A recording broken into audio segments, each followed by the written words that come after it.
कैसे बनेंगे, ये देखिए इस तरह कैसे बनेंगे थिन स्ट्रोक्स, ऐसे। इन स्ट्रोक्स में आपने हरगिज़ प्रेशर नहीं देना, बिल्कुल स्मूथली लिखना है।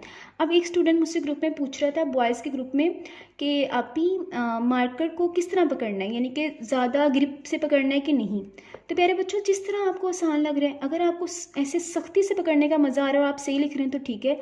अगर आप ढीले हाथों से, आप लोग ध्यान से समझें, जब हम लोग थिन स्ट्रोक्स बनाएंगे तो इस तरह के स्ट्रोक्स बनेंगे, बिल्कुल टिप से पकड़ा और बिल्कुल स्मूथ लिखा, ठीक है, कोई प्रेशर नहीं देना। थिक स्ट्रोक में अब बात आपने समझनी है, थिक स्ट्रोक किस तरह बनेंगे। देखिए मार्कर की ना लाइन है, ये मार्कर की निब है, ठीक है, इसकी लाइन है। इस लाइन को अगर हम कॉपी की लाइन के बिल्कुल पैरेलल कर दें, बिल्कुल इसके साथ करेंगे, तो जो स्ट्रोक हम बनाएंगे वो थिक स्ट्रोक होगा। जैसे मैं आपको करके बताती हूँ, थोड़ा सा मैं जूम इन कर लूँ, हाँ जी अब ठीक है। बिल्कुल लाइन के, ये देखिए कितना खूबसूरत नज़र आ रहा है, बिल्कुल लाइन के बिल्कुल पैरेलल करेंगे तो जो स्ट्रोक्स बनेंगे। अब आपने ध्यान से देखना है स्ट्रोक किस तरह बन रहा है। तो ये होगा थिक स्ट्रोक, बिल्कुल पैरेलल करके, बिल्कुल जब हम नीचे आए हैं तो ये थिक स्ट्रोक है। अब कभी भी थिक स्ट्रोक अगर मैं मार्कर को इस तरह पकड़ूं कि मेरी जो मार्कर का पॉइंट है, ये देखिए, अगर मैं मार्कर को, अभी मैं इंग्लिश की बात कर रही हूँ, उर्दू में तो मैंने तफसील से बताना है ना कि मार्कर को पकड़ना कैसे है, एंगल क्या होना चाहिए, उसमें तो आपको एंगल चाहिए।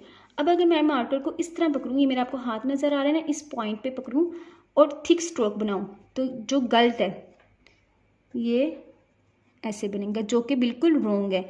ये थिन और थिक को मिला के तो ये अजीब सा बन गया, ये बिल्कुल गलत है। आप लोगों ने मार्कर को सही तरह पकड़ना है, प्रैक्टिस करनी है किस तरह पकड़ना है और फिर लिखना है। तो ये हो गया जी थिक स्ट्रोक्स।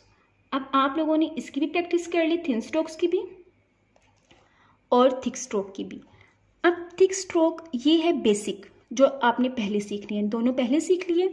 अब अगर थोड़ा सा मैं थिक स्ट्रोक को थोड़ा सा ऐसे करूँ तो ये आखिर में जिसको हम कहते हैं नोक, ये थोड़ा सा एडवांस की तरफ चली जाती है।